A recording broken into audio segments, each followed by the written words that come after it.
Alhamdulillah. Jadi waktu 800 juta itu tuh itu nggak ada uang saya sama sekali, uang cah semester 5 numpak motor Astrea. Nah itu akhirnya 800 juta itu saya dapatkan.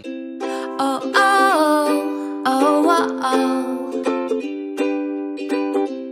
Salah satu hal yang luar biasa atau salah satu bukti eksistensi sebuah rumah makan itu adalah mereka ketika sudah bisa bertahan dalam hitungan tahun. Koki Joni itu bisa bertahan 5 tahun. Dan tidak hanya bertahan, tapi dari informasi yang saya terima itu terus tumbuh dan berkembang. Nah, artinya kalau pendapat saya, ya Koki Joni yang sudah 5 tahun eksis, punya pelanggan dan terus berkembang meskipun masih satu cabang, itu adalah sebuah usaha yang sebenarnya sudah cukup kuat fondasinya untuk berkembang. Nah, tapi sebelum sempat ke sana, itu yang ingin saya tanyakan ini Mas Joni, Mas Brian ya, itu saya itu keliru terus Koki Joni lah. Banyak kalau restoran tuh Koki Joni, orang berpikir kokinya Joni kan gitu lah. Ya, harusnya Koki Brian ya. Maksudnya Mas SS itu seperti itu. Iya, kan saya panggil Mas SS gitu. Mas Yoyo, salah juga saya. Oke. Waktu awal, ingat nggak minggu-minggu pertama itu pengunjungnya berapa? Bulan-bulan pertama. Hari pertama itu nggak ada orang Mas. Oke. Ada orang tapi itu teman-teman sendiri. Ya. Jadi strategi saya waktu itu karena saya pasti karena dulu kita nggak punya budget marketing. Budgetnya habis 200, kita cuma punya uang 220 juta itu udah habis Pak. Ya. Akhirnya nggak punya budget marketing, akhirnya hari pertama itu saya undang teman-teman semua. Ya. Itu ada yang gratis, ada yang diskon 50%. Pokoknya itu full, tapi full teman-teman semua waktu itu. Ya. Tapi saya minta untuk update di Twitter. Dari kunjungan pada awal-awal itu sampai berapa lama menurut Mas Brian orang berkunjung ke Koki Joni itu masih memprihatinkan, masih menyedihkan Mas? Saya alhamdulillah hari ke-8 itu udah waiting list Mas. Sudah ramai waiting, hari ke-8? Hari ke-8. Kalau ditanya sekarang 5 tahun kemudian, itu rata-rata setiap hari itu berapa pengunjung? Kira-kira saja. Mungkin 400-500 kali ya. 400-500. Tepuk tangan luar biasa. Koki Joni. Ya. Usaha kuliner itu tidak lepas laris dan tidaknya itu nomor 1 kualitas rasa. Itu keyakinan saya sampai sekarang. Dan Bapak Ibu semuanya, Mas Mbak semuanya kalau ingin membuktikan kualitas rasa Koki Joni yang kuat itu di sini ada ya agar nanti bisa mengiyakan bahwa kekuatan Koki Joni yang tidak banyak promosi menurut saya ya itu dan tidak banyak aktivitas marketing tapi bisa mendatangkan pengunjung per hari 400 sampai 500 orang. Ya, itu. Nah, ini tentunya kekuatannya ada di produk. Nah, yang ingin saya tanyakan ke Mas Brian berikutnya. Saya kan punya kesimpulan bahwa salah satu keunggulan kompetitif dari Koki Joni adalah keunggulan produk. Usaha-usaha atau upaya-upaya apa yang Mas Brian lakukan untuk menguatkan keunggulan produk rasa itu Mas, itu. Piye carane itu? Ya. Jadi usaha rumah makan tuh menurut saya itu kan harus konsisten gitu loh dari segi rasa, porsi, pelayanan gitu. Memang kalau saya akui awal-awal kita banyak keluhan Pak Yoyo, tapi setelah kita selalu belajar gitu, selalu belajar dan kebetulan itu kan koki-koki kita itu kan karena memang awalnya dia nggak tahu pasta dan waktu kita training pertama kali pasta itu jadi di otaknya itu namanya pasta itu ya takarannya segitu-gitu aja gitu. Jadi kenapa kalau Koki Joni sampai sekarang masih konsisten rasanya insya Allah itu ya karena koki-koki itu cuma taunya ya bumbu misalkan bumbu bolognese itu cuma ini gitu loh. Ya. Takarannya ya cuma segini, mereka nggak neko-neko, nggak improvisasi sendiri loh. Bawangnya tak tambahin gitu enggak. Dan itu kalau kita beli serok saus itu harus sama terus. Jadi kalau seroknya hilang, mau beri serok berikutnya itu harus sama gitu. Karena itu takaran sausnya. Oh, pantesan di dapur berarti ada apa serok yang disimpan terus ya Mas ya untuk ukuran kalau hilang aja. Iya. Gitu. Ya duplikat itu ya. Ya jarang banget sih hilangnya, jarang banget. Nggak ada yang makan serok sih Pak. Jadi oh jarang. Iya. Belum aja. Belum. Saya belum sampai ke dapur. Gitu ya. Oke. Hati-hati saya. Jadi Koki Joni itu kan laris sekarang, ya. Dari awal mulai laris itu sudah langsung laba atau belum laba Mas Joni? Kalau laba itu kan berarti saya harus mikir harga ya. Ya. Nah, uniknya harga. Awalnya, jadi awalnya kan pengalaman saya soalnya usaha itu laris tapi belum tentu bisa laba. Kadang-kadang sampai umat ini wis laris kok ora laba gitu ya. Itu nah, apakah Koki Joni juga mengalami hal yang sama? Alhamdulillah bulan pertama itu kami laba 7 juta, Pak. Luar biasa. Iya. Bulan pertama berapa? 7 juta. Padahal kan kita 7 udah juta. waiting list hari ke-8 ya. Iya. Itu kan harusnya labanya lebih ya. Iya. Tapi itu ternyata karena saya lulusan teknik elektro, saya tuh mau pricingnya itu tuh kan susah, Pak. Iya. Jadi saya pricingnya itu cuma nyontok kompetitor aja. Jadi misalkan jual di sana jual bolones berapa, ya sudah ditol sakmene wae. Iya. Loh engko iki margine piro? Engko dihitung carry wae bilang gitu. Jadi awal-awal itu saya cuma pikir. gitu. Karena kalau kita costing kan bikin cost good of good gitu kan rumit ya. Jadi harus nimbang ke gram engko ora buka-buka batinku iki. Kuncinya Kapan pikir buka, carry ya. Pikir carry wae. Pikir carry. Sing penting piye ndang dodol, sing Iya. penting laris sih, Kan masalah sambil hitung-hitungan belajar. carry gitu Iya, ya. hitung carry engko diunggake 500 pelan-pelan gitu. Jadi ilmunya Koki Joni itu pikir carry. Pak. Awal-awalnya. Pikir carry. Ya. Oke, Termasuk menentukan standar gaji karyawan di awal-awal itu juga referensi dari kiri kanan itu. Enggak, kalau itu kita harus manusiawi lah awalnya harus sesuai dengan minimal kan ada standarnya dari pemerintah kan. Itu harus Oh, sesuai. UMR ya. UMK. Iya, UMR. Oh iya. Ya. Oke.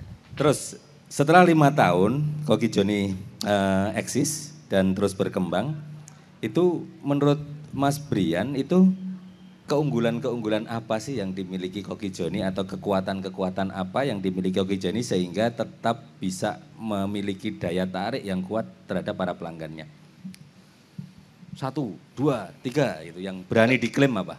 Kalau saya berani ngeklaim itu satu, karena ini saya ngeklaim karena lihat data ya. Ya. Datanya itu saya ngeliat dari Google Review. Ya. Koki Joni itu di Google Review kita udah dapat 1000 sekian review. Oke. Dengan bintang ratingnya 4,6 atau 4,7 dari skala 5. Jadi. Oke.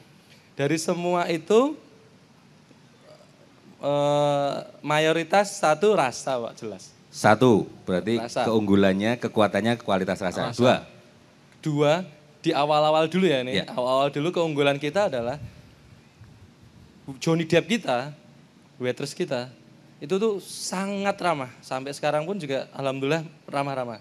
Jadi pelayanannya alhamdulillah kita Oke. didik-didik terus. Itu jadi kualitas rasa dan kualitas pelayanan. pelayanan. Harga? Nek harga standar karena kita kan ngikutin kompetitor ya, Pak. Oke, baik. Nah, tapi alhamdulillah juga kalau sampai sekarang kita masih berani bandingkan dengan kompetitor lah. Kita harga masih rendah dibanding kompetitor karena efisiensi dapur, karena apa-apa. Jadi dengan kualitas rasa yang luar biasa, harga tetap bisa Iya, terjangkau. iya. Nah, Yang terakhir Pak, parkiran. parkiran itu juga keunggulan. Keunggulan kita Oke. bisa nampung mobil tuh sampai 12 mobil. 12 mobil. Oh, luar biasa. Oke. Motor 50 motor. Oke, baik.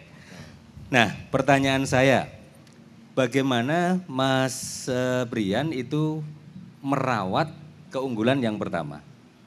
Sehari-harinya, apa yang Mas Brian lakukan tuh? Saben dino niki biar keunggulan rasanya itu terawat terus eksis selama 5 tahun, apa yang dilakukan sehari-harinya? Sehari-hari ya? Ya. Setiap pagi saya nelpon warung, Pak. Oke. Jadi saya nelpon warung Satu. hanya memastikan bahwa kita punya SOP, Pak. Jadi Ya. kualitas makanan di Koki Joni itu checkingnya itu beberapa tahap, Pak. Jadi di tahap pertama saat Koki itu bikin saus, itu kita punya form checking saus. Ya. Itu ada saus oleh pihak lain, nggak boleh Koki sendiri yang mencicipi, harus pihak lain yang mencicipi. Kalau dia ngomong enak harus tanda tangan, kalau dia ngomong nggak enak dia nggak boleh tanda tangan. Karena apa? Karena dia yang tanggung jawab. Jadi kalau dia sampai bohong dan itu nggak enak dia tanggung jawab. Ya. Itu yang pertama. Yang kedua nanti saat dia mau disajikan itu tuh kita ada checkingnya lagi. Jadi alhamdulillah kalau sampai sekarang kita punya 3 tahapan checking untuk kualitas rasa. Ya, berarti untuk mempertahankan kualitas rasa, merawat kualitas rasa itu ada SOP-nya yang Ada cukup SOP. jelas untuk para pekerja, para pegawai di dapur. Iya. Kemudian kontrol, Iya. ya, kontrol dari kualitas produknya itu Iya. rutin ya Mas. Rutin dan itu saya nelpon terus, Pak. Tiap Oke. pagi saya nelpon terus. Sebelum warung buka ya itu yang.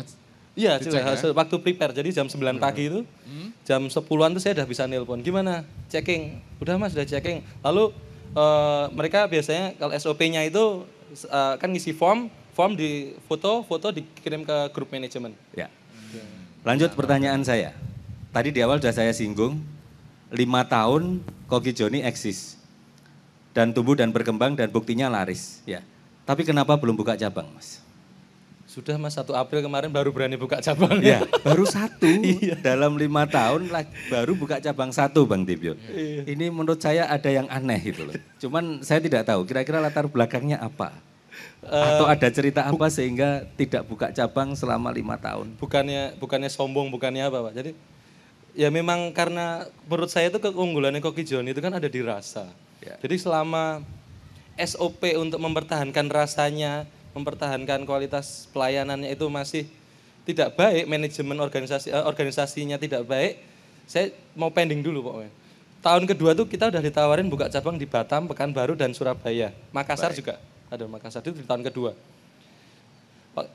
Bukannya sombong waktu itu, tapi kami terpaksa menolak Pak. Ya. Karena waktu itu dapur kami masih kayak kapal pecah gitu.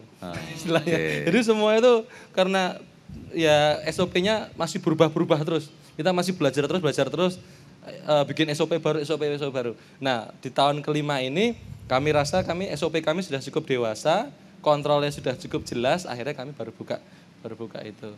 Iya. Jadi tahun ini insya Allah kita mau 2 cabang, yang pertama kemarin Seturan udah buka, yang kedua nanti di Semarang, di Serondol. Okay. Kita mau buka di akhir tahun ini. Padahal kalau buka cabang cepat itu duitnya juga cepat banyak loh Mas. Iya. Kenapa? Enggak tergoda dengan itu. Nganu sih, ngeri Pak. Jadi godaan itu tuh satu sisi bisa mendatangkan keuntungan, di satu sisi bisa mendatangkan bencana. Kalau bisa aja kan SOP-nya tidak berjalan lancar, rasanya amburadul, jatuh kan brand kita Pak. Gitu. Jadi udahlah kita bismillah aja lah, nanti pasti ada rezekinya gitu loh. Nggak cukup lah, ya hitung-hitung bisa makan di warung SS tuh buat saya udah cukup lah gitu. Bisa. Oke, Hitung-hitung sebelum saya lempar ke audien, Mas Ya Tibio. hitung-hitung sudah bisa traktir teman-temannya yang dosen, yang tidak di jalur kuliner sering ditraktir Mas Brian juga akhirnya. Mas Yoyo ini traktir terus ini. Reuni alumni apa dia sponsornya. Iya. Itu tuh uniknya itu dulu yang rekrut saya di Garuda Indonesia itu tuh makan ke warung Koki Joni. Jadi yang waktu nolak saya tuh waktu itu makan. Waktu itu langsung akhirnya saya beranikan diri. Saya masih ingat namanya, enggak usah disebutkan. Saya masih ingat itu mbak-mbak itu waktu di kasir saya cerita, Mbak saya dulu yang waktu wawancara sama Pak itu loh, gitu. Waktu di oh yang siapa ya Mas namanya, maaf saya lupa namanya Brian. Oh iya sekarang buka ini, ya malah akhirnya rasa dendam saya. Ada pertanyaan lagi? Sebelum ke audien dulu? Kita lempar ya. Ya, jadi oke. Silakan Mas Tibio. Tadi ya oke. Mungkin ada yang mau bertanya atau menggali lebih jauh tentang kisah sukses Koki Joni. Ya. Saya yang turun aja. Strategi bertahan dalam dunia online saat inilah. Sekarang itu saingan kan bukan hanya kompetitor yang ada di kiri kanan gitu, tapi juga dunia online ini saingan ada di mana-mana gitu dengan menawarkan kecepatan dan segala macamnya itu. Ini bagaimana kiat-kiatnya Mas? Terima kasih. Oke. Terima kasih Pak Indra.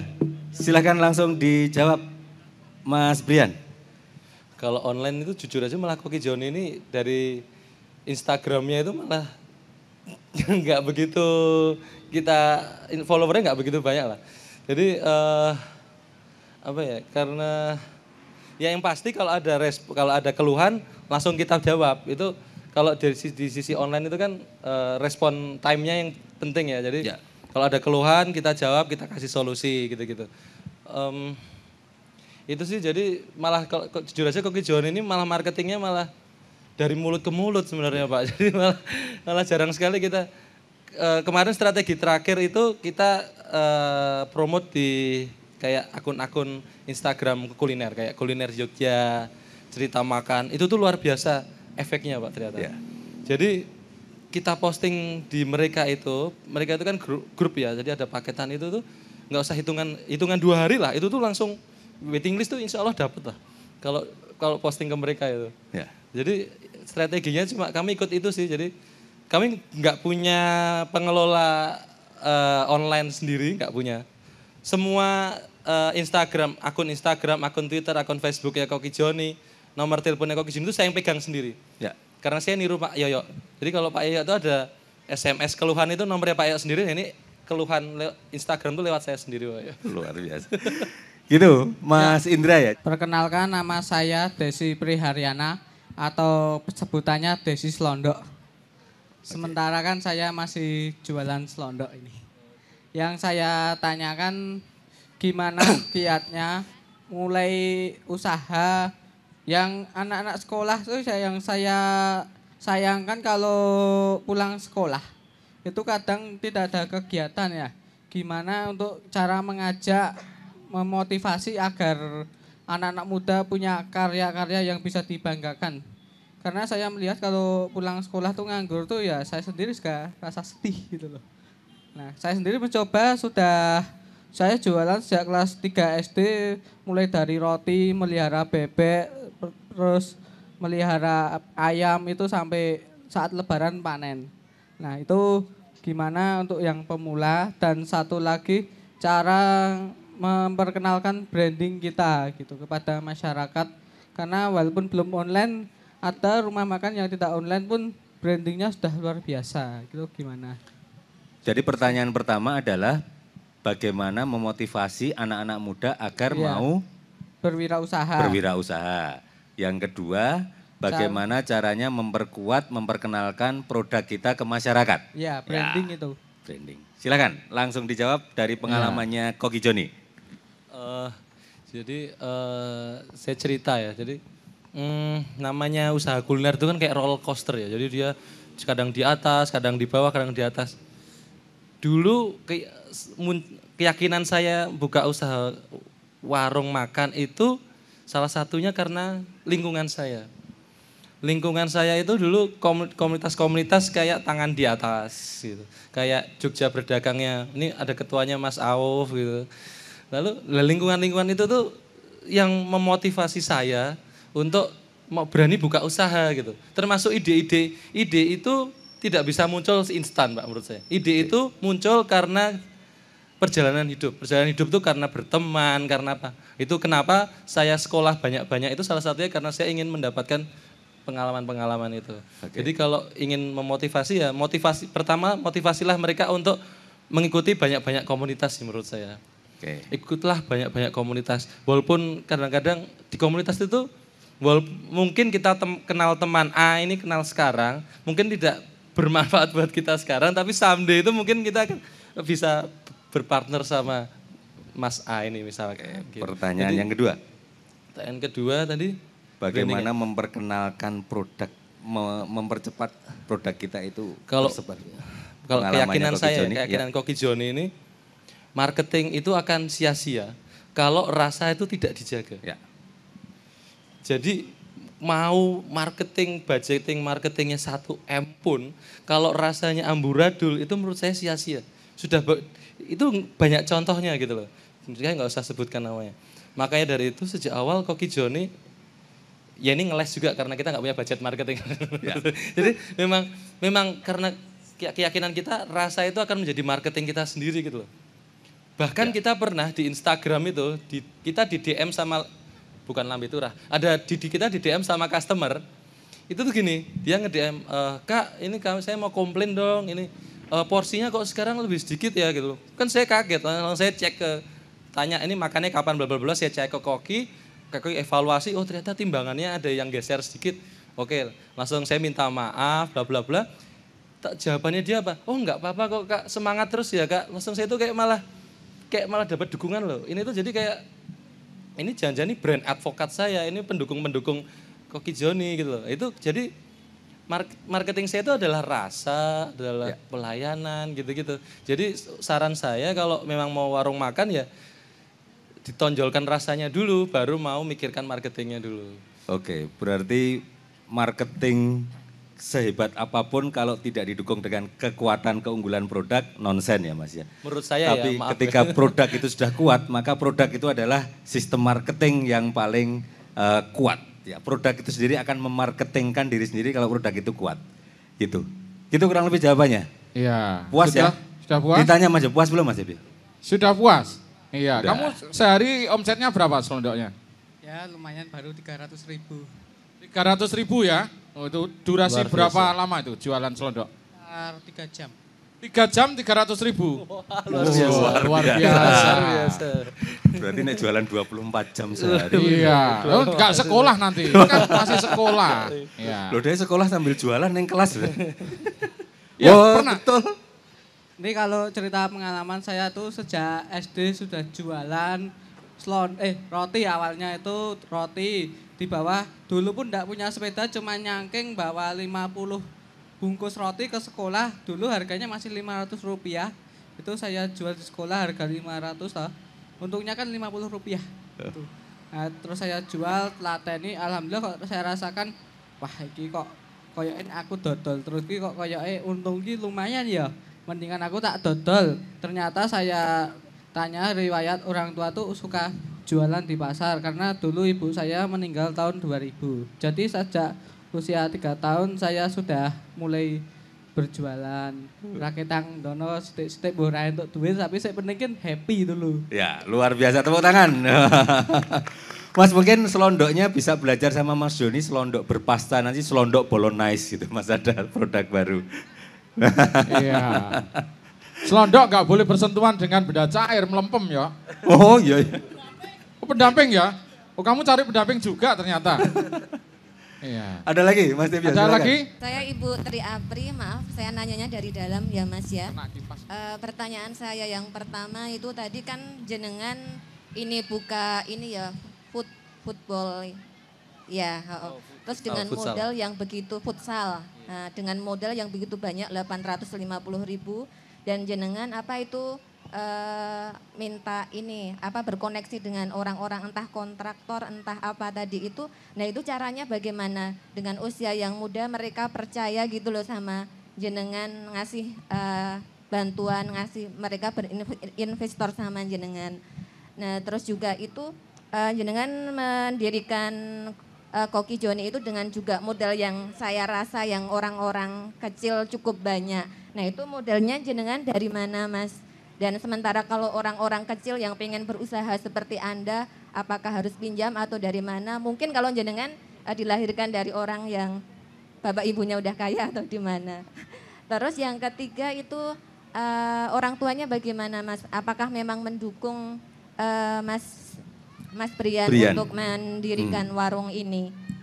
Terima kasih. Wassalamualaikum warahmatullahi wabarakatuh. Waalaikumsalam warahmatullahi wabarakatuh. Oke, terima kasih Bu. Jadi yang pertama ini Mas Brian. Intinya adalah bagaimana bisa membangun kepercayaan orang lain terhadap Mas Brian sehingga Mas Brian diberikan kepercayaan sejumlah uang untuk diputar gitu ya Bu ya. Ya, itu dulu. Terus yang kedua, kan tadi modalnya 220 juta untuk membuka Koki Joni. Ya, itu didapat dari mana? Yang ketiga, apakah orang tua mendukung? Silahkan. Jadi sampai sekarang tuh saya juga masih kurang percaya gitu. Jadi anak semester 5 itu tanda tangan perjanjian 800 juta waktu itu futsal itu juga. Saya malah berpikir mereka itu percaya atau mesake sama saya gitu. Karena dulu saya kurus cengkring kayak gitu. Mesake 800 juta. Wah jenengan nih. Jadi emang, jadi gini, jadi karena ini kembali lagi bahwa peluang itu muncul karena perjalanan hidup ya. Perjalanan hidup saya waktu di teknik elektro itu, saya menemukan peluang bahwa waktu itu tempat futsal kan rame. Saya punya hitung-hitungan. Ya. Hitung-hitungan saya realistis. Oke. Per hari 10 jam itu maksimal saat itu tuh pasti dapat. Insya Allah. Dengan hitung-hitungan yang realistis, profit estimasinya realistis, saya baru berani mengajukan. Mengajukannya ke siapa? Alhamdulillah lagi karena saya di teknik elektro, itu tuh banyak teman-teman yang bapak-bapaknya itu tuh sedang mau pensiun. Nah itu non saya kalau ada teman saya di sini yang dulu saya manfaatkan. Jadi saya punya mapping gitu. Semua teman-teman saya itu saya mapping. Nama ini bapaknya kerja di mana, terus nama ini bapaknya kerja di mana. Nah kebetulan yang mau pensiun dari Pertamina, mau pensiun bapaknya Mas Ageng itu dari Badak LNG Bontang. Itu saya list semua, saya datengin satu persatu. Saya ke Jakarta naik kereta ekonomi, datang berangkat malam, sampai sana pagi mandi di stasiun Jatinegara, siangnya ketemu, sorenya pulang itu pernah ditolak gitu waktu itu. Terus teman yang lain ada juga yang diterima terus yang dari Mas Ageng itu tuh malah unik. Jadi itu beliau tuh malah nggak saya tawarin. Beliau dengar dari Mas Ageng mungkin cerita ke bapaknya. Waktu bapaknya itu ke Jogja, saya ingat sekali waktu itu nginepnya di Hotel Mutiara. Saya dipanggil untuk sarapan bareng Pak waktu itu Pak Yoyo. Kaget saya malamnya baru diceritain suruh sarapan bareng, saya belum nyiapin proposal bla bla bla. Datang pagi sarapan nggak ngomongin apa-apa waktu itu, nggak ngomongin bisnis maksudnya. Selesai sarapan, saya ditanyain Mas Brian butuh uang berapa, bilang gitu. Butuh uang segini, ya udah ini saya titipkan lewat Mas Ageng ya waktu itu.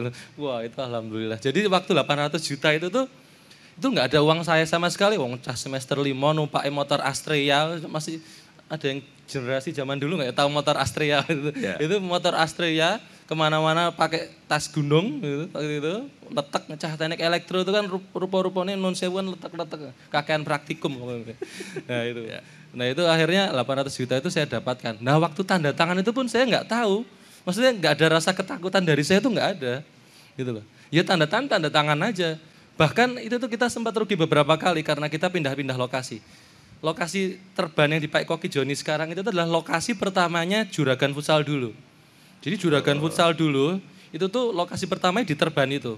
Saya udah tanda tangan dengan kontraktor, udah deal, kontraktor udah turunin semen, udah boplang tuh bikin pondasi itu udah ngeluarin uang. Hari kedua saya di demo warga. Karena saya belum tahu kalau ternyata itu ada proses perizinan, proses sosialisasi itu saya nggak tahu. Saya di demo warga, akhirnya saya sosialisasi langsung saya ditolak. Akhirnya pindah itu. Jadi itu memang ya? 800 juta Proses bagaimana mendapatkan kepercayaan seseorang untuk 800 juta untuk buka usaha pertama dulu ya. Mungkin mereka melihat kerja keras kita dan melihat hitungan kita. Kalau yang 220 juta itu. Yang kedua, yang untuk buka Koki Joni. Iya, Koki Joni itu sebagian besar itu uang tabungan saya dari uang tabungan saya. Tapi karena masih kurang, saya mulai lagi presentasi lagi, cari investor Pak. Ada satu investor yang dia minta presentasi di beliau vice presidennya Garuda Indonesia yang ngurusin bagian catering dan pramugari. Bingung tuh saya. Presentasi ini biar karo wong penggede gitu. Akhirnya dia minta presentasi di Bandara Soekarno-Hatta siang. Akhirnya saya berangkat naik kereta bisnis malam pagi sampai stasiun Jatinegara biasa mandi gitu. Siangnya saya presentasi di bandara itu. Ada satu resto di Bandara Soekarno-Hatta, saya cuma ngopi waktu itu. Presentasi di bandara, deal, langsung saya pulang. Terus dan lain-lainnya itu ya saya cari-cari dari kerabat. Sebenarnya cari investor itu nggak begitu sulit kok. Asalkan kita bisa menunjukkan kalau kita tuh pekerja keras dan hitungan kita tuh realistis. Itu tuh banyak sekali orang-orang kaya, apalagi pensiunan-pensiunan dari uangnya mau diapakan, Pak. Pensiunan-pensiunan itu kan punya uang banyak orang kaya cuman ketemunya loh, orang kaya yang bingung uangnya gimana. Ketemunya itu, itu dari proses kehidupan itu, dari kuliah, dari kita ikut forum-forum komunitas. Saya dulu juga kerja di LSM Pak. Jadi Pak Sultan dulu punya LSM namanya Forum Masyarakat Etik Jogja. Saya yang paling muda di situ. Saya yang bagian disuruh-suruh lah waktu itu. Tapi saya alhamdulillah karena disuruh-suruh itu saya punya kenalan banyak-banyak orang. Salah satunya Pak Prabu Kusumo, Gusti Prabu Kusumo, adiknya Pak Sultan. Ya. Waktu saya nganter ke keraton itu, beberapa kali nganter surat ke keraton, saya ngobrol-ngobrol, dapatlah tanah Juragan Futsal itu. Enggak cuma itu aja, saya disuruh tidur di keraton. Karena kalau rapat kemalaman, mesake mungkin sama saya numpak Astri yang zaman dulu, akhirnya mas turunin gini, kan beliau baik sekali kan orangnya, keluarga itu. Akhirnya tidur di keraton, bangun-bangun itu di kiri udah ada teh teko itu enak saya. Oke, berarti permodalan Koki Joni yang 220 juta itu tabungan sama investor. Iya. Oke, yang investornya tadi vice president itu Bu. Ya, jadi bagaimana caranya bisa ketemu mereka itu pergaulan ya, memperluas pergaulan, bersosialisasi. Itu menurut Mas Brian. Yang ketiga orang tua Mas. Iya, ini orang tua juga tricky. Ya. Jadi waktu saya semester 5, ini ada bapak ibu saya enggak ya? Waktu saya semester 5, waktu saya bikin Juragan Futsal itu saya enggak ngomong Pak Yoyo. Oke. Jadi saya tanda tangan uang 800 juta itu saya enggak ngomong bapak ibu. Oke. Karena apa? Kalau saya ngomong, Waduh itu saya bisa di kuliah saya saya mungkin bisa ditungguin tiap hari di kampus itu Pak. Biar pulang kampus langsung pulang ke rumah. Jadi akhirnya saya diem-diem aja waktu itu. Lalu karena saya kan pakainya tas gunung itu. Tas gunung itu isinya bukan buku-buku elektro, bukan. Isinya itu baju-baju, sabun, mandi, anduk gitu. Bukunya adalah satu gitu. Sisanya saya tinggal di BEM. Itu saya jarang pulang ke rumah. Jadi saya kalau pulang dari kampus, selesai praktikum, saya ke proyek. Kan tiap hari saya harus ngurusin, ngawasin proyek gitu. Saya pulang ke rumah itu paling seminggu sekali. Untuk ngedrop baju kotor. Untuk laundryan gitu. Karena saya kan waktu itu belum banyak laundryan, jadi saya ngedrop baju kotor, ambil baju baru gitu. Akhirnya waktu hari pertama kali Juragan Futsal buka, hari pertama itu kan rame, tapi ramenya karena teman-teman waktu itu. Karena saya undang teman-teman, ada banyak sekali teman, saya undang bapak ibu saya. Dan waktu itu ada bude saya juga. Waktu di situ saya undang, beliau kaget. Loh kowe kapan gawe iki? Wah, wis pokoke nangis gitu lah. Saya juga waktu itu nangis, kapan iki duitnya sapa? Cerita-cerita pokoknya saya menenangkan gitu. Wis ini tenang aja nih pokoknya nggak ada uang saya sendiri, insya Allah semuanya dari investor gitu. Udah akhirnya kan rame juga tuh, jadi kesannya saya wah sukses sih pokoknya. Padahal tuh rame teman-teman sendiri. Gitu. Hari ketiga itu saya belikan ibu durian dari uang hasil bisnis saya hari ketiga itu. Karena ibu pecinta durian. Saya belikan durian ke rumah ini bu hasil kan saya. Mulai sejak itu alhamdulillah saya disupport terus dan saya waktu itu di UGM ada dosen itu dosen kewirausahaan di interview sama Suara Gama, nama saya diangkat di situ. Bapak ibu saya suruh dengar, tambah bangga lagi. Gitu. Akhirnya ya itu sih jadi proses untuk mendapat dukungan orang tua karena duren ya Mas. Karena duren. Sederhana Bu, kalau orang tuanya biar mendukung duren Bu. Jadi memang ada triknya sih Bu kalau menurut saya. Itu gitu dan alhamdulillah sampai sekarang ya support terus. Jadi kalau di grup WA grup itu ya kalau Koki Joni ada promo apa disebar. Habis itu kalau di Facebook ya alhamdulillah sekarang dapat support penuh. Gitu. Oke, itu jawaban Mas Debyo. Iya. Ada tambahan? Ada lagi mungkin satu terakhir. Lagi, ya satu terakhir. Satu pertanyaan terakhir. Silakan. Untuk Mas Brian.